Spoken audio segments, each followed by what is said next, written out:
মসজিদে মাদ্রাসায় গিয়েছি, ওয়াজ মাহফিলে গিয়েছি এবং যে সকল সামাজিক কাজে আমরা অংশগ্রহণ করার চেষ্টা করেছি এবং অসংখ্য হতদরিদ্র শিক্ষার্থীকে এবং হতদরিদ্র মেয়েকে বিয়ে দেওয়ার জন্য যে সকল সহযোগিতার হাত বাড়িয়েছে হাজী মোহাম্মদ আশরাফুদ্দিন, সেই মেসেজগুলি আপনাদের কাছে যাবে ইনশাআল্লাহ। এবং ভবিষ্যতে যদি স্থানীয় সরকার নির্বাচনে নির্বাচিত হোক বা না হোক, এই ধারাবাহিকতা থাকবে অবশ্যই ইনশাআল্লাহ।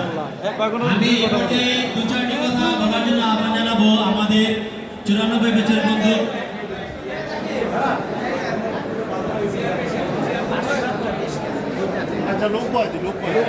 হাজী মোহাম্মদ আশরাফুদ্দিনের বন্ধু মোহাম্মদ মহসিনকে বিশেষ অনুরোধ করছি দু চারটি কথা বলার জন্য, খুবই সংক্ষেপে। তারপরে আমরা শুনবো আজকের এই দোয়া ইফতার মাহফিলের যার উদ্যোগে, যার আয়োজনে, তার কাছ থেকে আমাদের কিছু কথা শুনবো। আমি